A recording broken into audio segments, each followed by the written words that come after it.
Okay, this is a pen for today's class.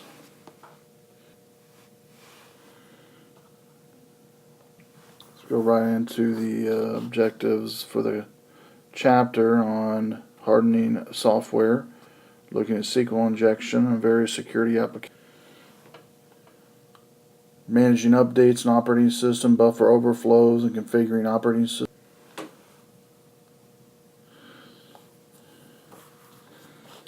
Terminologies we'll look at on securing your operating system from exploits from attacks. Some of the lines of code: Linux 5 million all the way to Debian 238 million. Windows MS-DOS version 1 4000 all the way up to Vista 50 million.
Security patch, software, hotfix, and service pack are some of the terminologies. The one I recommend is the hotfix. Service packs generally are cumulative, and again, testing on a test server for all of these is a must. Out of all these you see here on this screen, the patch and hotfix are the two I recommend. And then finally the service pack, which is usually cumulative over a period of time, could be years. To manage patches, the one I recommend is this middle one, downloading updates and letting you choose when to install them. And generally this is going to be done on a test server.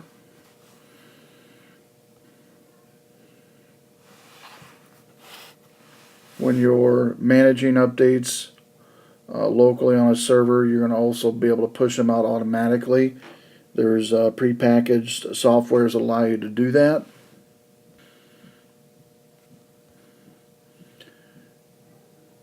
Microsoft comes in and has its daily updates, pushes down to your server. You determine what is good to update after testing, and then you automate the patches throughout all your clients. Hackers use what's called buffer overflow within applications to attack and to generally cause malware, or even replacing product keys and hacking product keys to where they're no longer needed. However, by using buffer overflow, you also are opening users up that use these applications for malware, keyloggers, and such.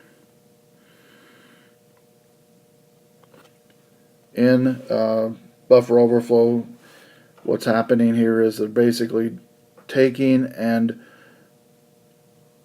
usually doing a man in the middle from the memory, from the return pointer back to the buffer overflow character to inject some malware.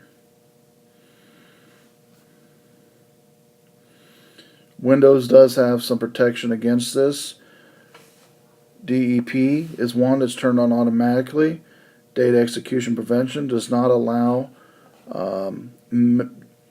any type of data in the memory, only executable information.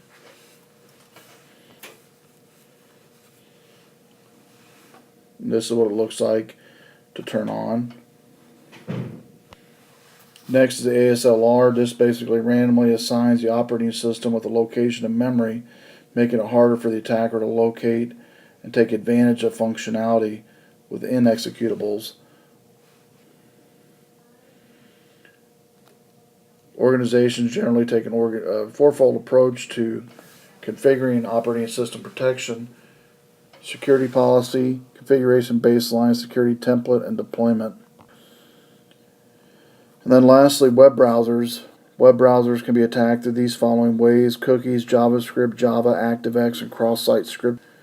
When it comes to cookies, they're computer files on your computer from a website that keeps track of such things as where what web pages you've been on their website. But it can also pose a privacy risk and can keep track of websites you've been to and history.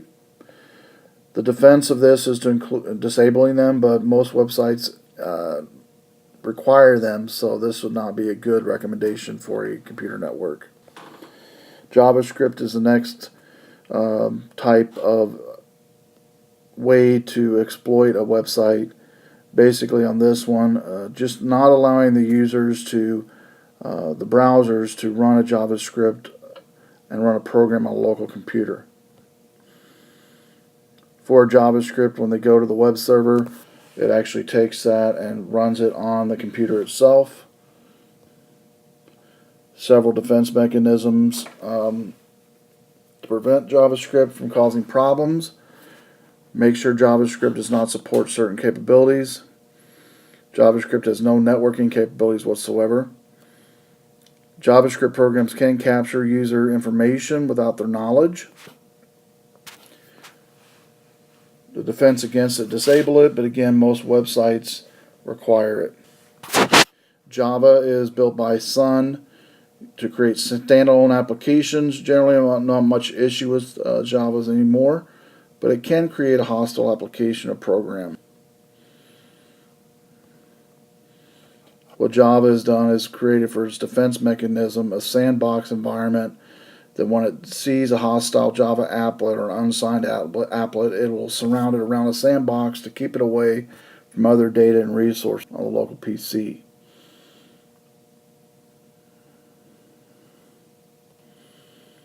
ActiveX is just a set of rules to share information. Generally, most Windows operating systems or browsers disable ActiveX from running within a browser anymore. Lastly, cross-scripting, site scripting, an attack where malicious code comes in using injection and cross-scripting. So here's an example of a direct admin login page. Invalid login, please verify your username and password. This page here is a bad login, and it could be redirected using cross-scripting to a prompt like this. It looks valid, but is not even on that company's website. It's a total redirect of scripting. And it might have the company's logo. One thing to watch for on these, because it's sometimes hard to catch, is the URL. The URL might be something like this on the browser, and you don't see it initially. You want to make sure and notice it. So we'll use PayPal as an example. Okay, you've got PayPal.com. PayPal.com, right? Not everybody knows that. But we'll say it has this. When you go to this page here, when this comes up, you look at the URL of this page, and it might have PayPal.com.137.it. something like that. That's a red flag. Everything looks fine to the .com, but then you have more past the .com. What this is actually a subdomain of some bogus or a real website that's not PayPal.com. Okay?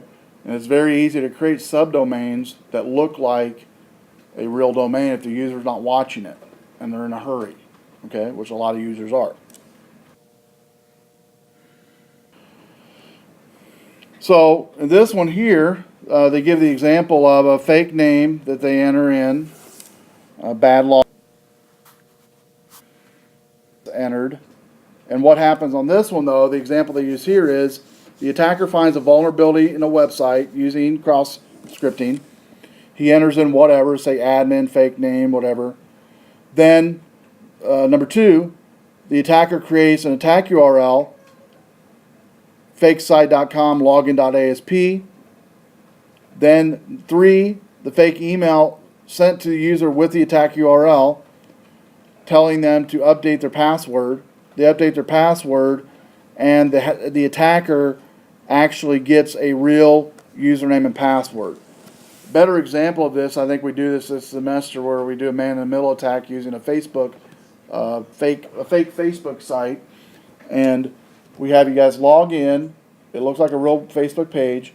I have you use a bogus Facebook login name and password. I don't want you to use your real one, because if you do, I'll get your real username and password.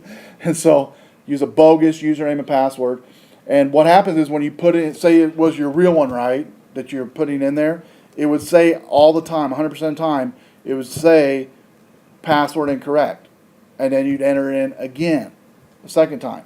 And then what the attacker does is once they get populated, all the, say you have 10 people in a cafe and they're doing this, they get 10 username and passwords, they didn't turn off that redirect.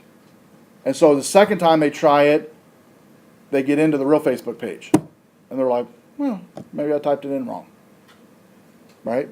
That's human nature anyway. But what they've actually done is given out their username and password to some attacker. And when I did this last semester, I streamlined the lab last semester to where it started out being taking about 45 minutes to set it up. I got it down to about 8 minutes. You go in any location and use this, showing how attackers could use this into any cafe that has a free public Wi-Fi and do this redirect in under 8 minutes using the software. It's prepackaged software. I had to take multiple softwares and put it together to be able to get it to work. And I tried it out. In fact, the first time I was in a conference in St. Louis, and we were in the hotel lobby, and that's where I had about 2 hours downtime, and I trimmed down the lab from an hour to 8 minutes to get it from walking in, starting an application, and redirecting users to a fake Facebook page. And so it's pretty scary how easy this can be done. Now again, the package I created, I couldn't find online. I had to kind of create it myself. I found bits and pieces. And so, but there's other folks that have done the same thing, I'm sure. And so this is basically the same type of deal, but it's using what's called the cross-scripting attack. Defenses against cross-scripting about webmasters and legitimate sites as well. Webmasters should check that all user input and are validated, and that attackers do not have the ability to inject code. You can actually do that easily if you're using the right web language. PHP is a pretty good secure web language. The other one, ASP.NET, is pretty secure as well. I would suggest those two. And most of your e-commerce sites are actually built upon one of those two I just mentioned, PHP or ASP.NET. Then the next is you should also be sure that all web services and database software is patched to prevent this cross-scripting. Users should never click on embedded links in an email. People have been preaching this for years, but they keep doing it. Valid companies will never send, banks will never send an email telling you need to reset your password. They won't do it. Especially with the onslaught of what we're talking about here. of people getting their username and password stolen. Okay? Now, when you, for instance, initiate a password reset yourself, right? We've all done that, right? We forgot a password. In that case, yes, you will get an email prompt, hopefully, and you should, of, hey, did you ask for a password reset from the company? That's okay. But what I'm talking about is an initiated email from a PayPal, a Bank of America, and you didn't initiate it. It's from that source, supposedly, telling you to change your password and data, maybe because it's been compromised, something like that. That's a definite red flag. Okay? Because the emails actually look real. They look valid. Logos, text, everything. I've seen them. Maybe some of you guys. Now, the last one here on web servers is, before I talk about what I need you to look at between now and Thursday, is what's called SQL injection. SQL is the number one database language, or database language, and it's also database storage that websites use for all data, for all your username, password, bank cards, orders, all stored in a SQL database. SQL injection, though, one of the most common attacks, it uses a form of injection like XXS, hinges on the attacker being able to enter in SQL database query into the URL itself a lot of times. You just type in the URL of the website, you know the SQL query to type in, hit enter, do a SQL injection to, say, log into a login page without a password. Okay? And when we do the actual man-in-the-middle attack that week, I show you an example of a homegrown website I made showing you how SQL injection works. SQL is just structured query language, a language used to view and manipulate data stored in relational. So pretty normal web form, right? Everybody's seen this before on websites. Username and password. To write to a folder. Even though you don't see that you have the rights, you do have the rights. If you knew what to do, you could write to a folder or read from a folder. And then retrieve all, I went over that one. Okay, stored procedures is the next one. Stored procedures, this is where SQL uses what's called a SQL procedure in a database, and to harden your web server from this happening, you can use stored procedures to where SQL itself does not allow users to create their own SQL syntax. Basically, as I mentioned earlier, there's ways within web development to not allow scripting to come back to a page at all. It doesn't allow it.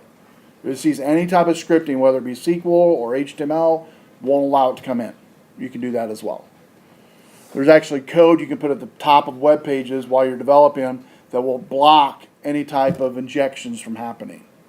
It does what's called a strip of a URL to determine if it has any SQL scripting. If it does, it rejects it altogether. Won't let it go through. This is the one I was wanting to go to, snort.org. There we go. Okay, by Thursday, I need you to go to snort.org and look at the website, read up on what Snort is. We'll be using this as an intrusion detection lab on Thursday. IDS is what it's called, intrusion detection software. And IDS is just that. See if I can go there. And Snort is basically available for both all operating systems, basically, Windows, Mac, Linux, and it allows you to basically view live streaming of your data and all that's happening on your network at the time. Okay, if the network security admin thinks that there's something weird going on in the network, things are slowing down, things of that nature, they'll a lot of times start this type of software to determine where it's coming from. what IP address is coming from, generally what MAC address is coming from, and then they can from that determine where it's located in the business, what computer it's coming from. And so SNORD here, it says, is a open source network intrusion prevention detection system, an IDS, developed by SourceFire, combining the benefits of signature protocol, anomaly-based inspection. It's most widely deployed in technologies worldwide with millions of downloads and nearly 400,000 registered users. And it's become the de facto standard for IPSs. All right, so most of your network admins, most of your networking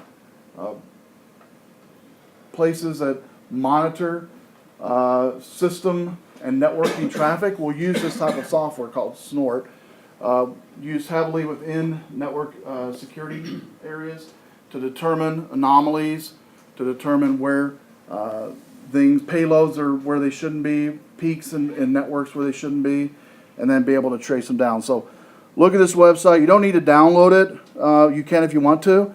There's a couple, within this site, there's tons of community tutorials and things that can help you. But I have one we're going to actually use on Thursday. I just want to kind of, between now and Thursday, if you could look at this site, snort.org, kind of get a feel for what it is, what it does, read some of the forums maybe, go over some of the blogs possibly. That would be great how users use it. And so Thursday when you come in, you'll get a handout. We'll have this software already on your PCs. If they're not, it's a quick download.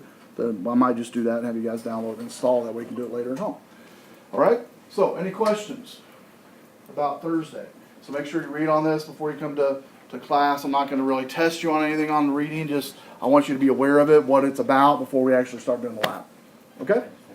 All right. We are done. See you Thursday. If you have any questions about anything, come and see me before you leave. And if you could do me a favor on your computers, make sure that you log off of Eagle and any other application that's on your OS. And you can go ahead and log off of the OS too. Off of XP. Attendance pin? Let's see. Let me stop this.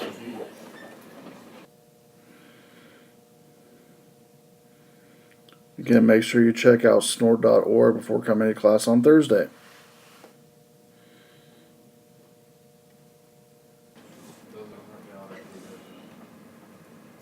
Oh, the web